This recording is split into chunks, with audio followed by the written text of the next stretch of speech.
I had kind of another question, I guess.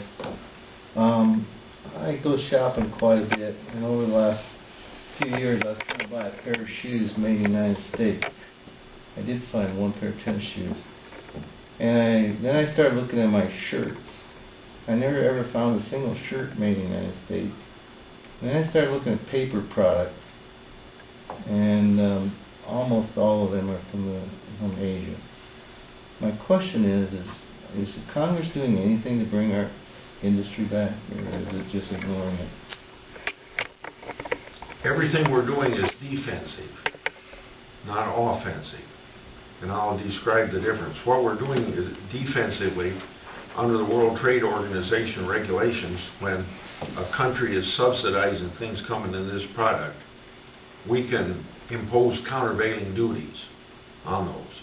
Or if the WTO says that the country's wrong, we can then do even more. We don't do enough of that, but we're doing more of it than we have before.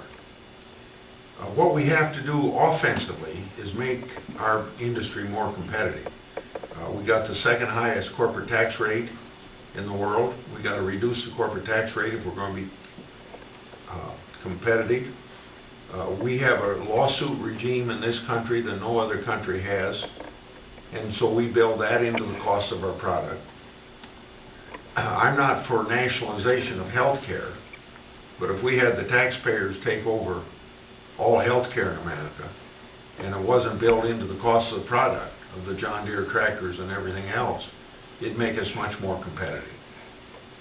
I'm not for a value-added tax, but if we had a value-added tax instead of the income tax, you don't export the cost of that tax like we export the cost of our other taxes, see. That would help.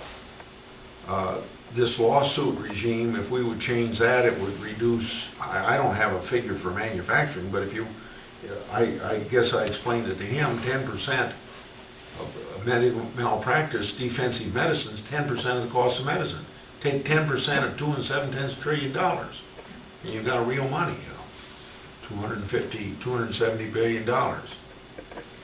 These regulations with EPA, if we would do what the president wants to do and pass CO2 regulation and increase the cost of energy, we'd be exporting more of our jobs to China.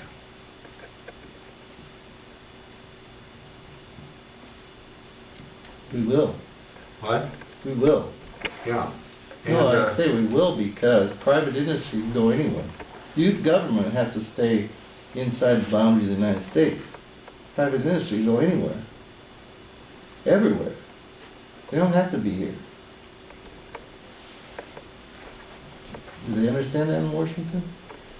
well, you surely aren't suggesting that we pass a law that says if John Deere has to compete, it might manufacture something in China. They probably already do. Yeah, they do, but would you say that we ought to pass a law saying they can't do that? Well, no. See, because here's another thing you want to remember about manufacturing. It's got three aspects: research and development, manufacturing, and marketing. And the least money is in making the product. So a lot of times people put their manufacturing out and enhance their R&D and enhance their marketing and actually create jobs within America, but they aren't manufacturing jobs. But they might even be more, bring more growth to the economy.